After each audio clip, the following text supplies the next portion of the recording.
সপ্তাহের কাসুন্দি আসুন ঘাটি। জন্ম মৃত্যু বিবাহ এই তিন নাকি উপরওয়ালার হাতে। তবে পোস্ট মডার্ন এই যুগে জন্ম মৃত্যু উপরওয়ালার হাতে হইলেও বিয়েটা বোধ হয় বিএনপি নেতাদের হাতেই। কথা সত্য। সিলেটে এক রিসোর্টে মপতন্ত্র নিয়ে হামলে পড়ে তারা ৮ জন তরুণ তরুণীকে জোর করে বিয়ে দিয়ে দিচ্ছে। রিসোর্টটিতে ভাঙচুরও চালাইছে। রিসোর্ট মালিক জানাইছে দীর্ঘদিন ধরে চাঁদা দাবি করে আসছে স্থানীয় রাজনৈতিক নেতারা। চাঁদা না দেয় তারা এই জোরপূর্বক গণবিবাহের আয়োজন করে। যদিও তিনি কোনো দলের নাম বলেননি। নাম বললে চাকরি থাকবে না।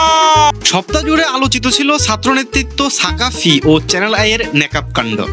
সাকাফির অভিযোগ থেকে জানা যায় সে নেকাব পরে টকশোতে অংশগ্রহণ করতে চাইলে চ্যানেল আই এর দায়িত্বপ্রাপ্ত ব্যক্তি অস্বীকৃতি জানায়। এই নিয়ে ফেসবুকে নানান আলোচনা সমালোচনার মুখে সংশ্লিষ্ট ব্যক্তিকে বরখাস্ত করা হয়েছে। আমি কি দোষ করলাম ভাই? আমি তো বুঝি না, মাথায় ঢোকে না। দেখেন ভাই, মতি মিয়ার কথা ক্লিয়ার। পোশাক নিয়ে যখন বিভাজন করবেন তাহলে শেখ সাদির গল্প পড়াইছেন কেন? টি শার্ট পরুক কিংবা নেকাব, জিন্স পরুক কিংবা পালাজ্জো, ভালো মানুষ হয় জরুরি। বুঝছেন নাকি বুঝেন নাই? না বুঝলেও সমস্যা নাই, কামরুজ্জামান বুঝাই দিব। এদিকে মঙ্গলবার বাংলা মোটর রূপায়ণ টাওয়ারে বৈষম্য বিরোধী ছাত্র আন্দোলনের কার্যালয়ে গণরেসলিং খেলার আয়োজন করেছেন নেতাকর্মী ও সমর্থকরা। এই শান্তিপূর্ণ মারামারি শেষে 7 জন আহত হয়ে ঢাকা মেডিকেল কলেজে চিকিৎসা নিয়েছেন। বৈষম্য বিরোধী ছাত্র আন্দোলন ঘটনাটি নিয়ে একটা বিজ্ঞপ্তিতে জানিয়েছে এরা বিপদগামী, এগুলো আমরা চিনি না। ট্রাস্ট মি ব্রো সূত্র থেকে জানা গেছে মারামারিতে অংশগ্রহণকারী ভাই বেরাদরদেরকে সামনের বছর রেসলিং চ্যাম্পিয়নশিপে পাঠানো হবে। অন্যান্য সপ্তাহের চেয়ে এই সপ্তাহে মির্জা ফখরুল ইসলাম আলমগীরের দিল একটু নরম হয়েছে। তিনি বলেছেন এখনই না, ন্যূনতম একটা সংস্কার করার পরে আপনারা নির্বাচন দেন। বিশ্বাস করার মতো ঘটনা, আপনি বলেন। কিছুটা অভিমান করে তিনি আরো বলেন, সবাই আমাকে ভুল বুঝতেছেন, বলতেছেন আমি নাকি নির্বাচন করতেছি। আমি তো ভাই ভালোর জন্য বলি। নির্বাচিত সরকার থাকলে তো ভালো না? আপনারাই বলেন। আমি বলুম না, আমার শরম করে। তবে জানাকার জামাত কইলাম খুশি হইেন না। ফখরুল সাহেবের ইদানিং যেভাবে মুড সুইং চলতেছে, কখন আবার তার সুর পাল্টে যায় বলা যায় না কিন্তু। এদিকে 16 জানুয়ারি ডক্টর শফিকুর রহমান বলেছেন দেশের শান্তি প্রতিষ্ঠায় জামাত ইসলামের কোনো বিকল্প নাই। কথা সত্য। শান্তি প্রতিষ্ঠা নিয়ে 71-এ ওনাদের বহুত এক্সপিরিয়েন্স আছে। বুঝো না এই ব্যাপারটা? এই দেশে জামাত ছাড়া শান্তি কমিটি গঠনের অভিজ্ঞতার কারো আছে? বলেন আছে? তাছাড়া ওনারা এই কাজে সক্ষম, তা তো আপনারা দেশের সাম্প্রতিক পরিস্থিতি দেখে বুঝতে পারতেছেন। এদিকে এই সপ্তাহে সামনে আসছে হাতেম তাই শেখ হাসিনার প্লট দানের খবর।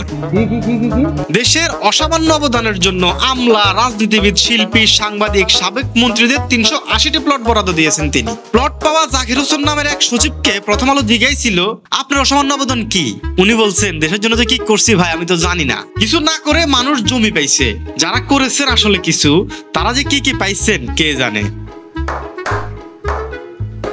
প্লট পাওয়া এই তালিকায় আরো রয়েছেন ঋণখেলাপি, গডফাদার, বিরোধী দলের নেতা সহ সচিবদের ছেলে, মেয়ে, ভাগনা, ভাতিজা। শেখ হাসিনা পরিবারের সকল সদস্যকে দিয়েছেন জমি। শেখ পরিবারের 6 জন মিলে খাইছেন 60 কাঠা। অথচ ভাগ্যের কি নির্মম পরিহাস, এইসব জমি রেখে আপা পড়ে আছেন লুটিয়েন্স বাংলোতে। ভ্যাট ও শুল্ক বিষয়ক নানান বিতর্কের পর সরকারকে একটু বুদ্ধি পরামর্শ দিয়েছেন মির্জা ফখরুল। তিনি বলছেন ভ্যাট ও শুল্ক বাড়ায়েন না, এতে সাধারণ মানুষের কষ্ট হয়। আপনারা খরচ কমান, দরকার হলে বিকল্প পথ খুঁজে বাইর করেন। একই কথা খালেদ মহিউদ্দিনের টকশোতে নিউজ সম্পাদক নুরুল কবিরও কিন্তু বলছেন। উনি বলছেন রাজস্ব আদায়ের আরো নানান পথ আছে, সেগুলা খুঁজে বাইর করতে হবে। এটাই করলাম সরকারের কাজ না করে, চিন্তা ভাবনা না করে মানুষের উপর করার বোঝা চাপায় দেওয়া যাইব না।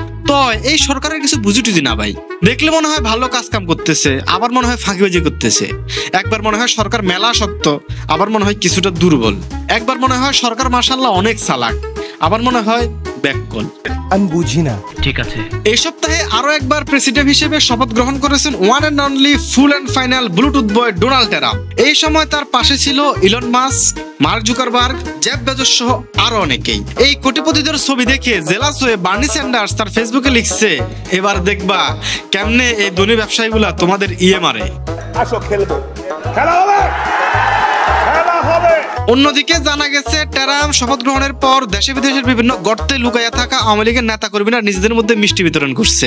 জানুয়ারি চলে যাইতেছে, বই মেলা আসতেছে, মেলায় কি বই লিখবেন এটাকে ঠিক করছেন নাকি করবেন? ভাবেন আর কাসুন্দি দেখেন।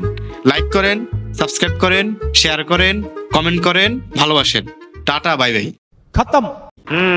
बाय बाय, गुड बाय, गया।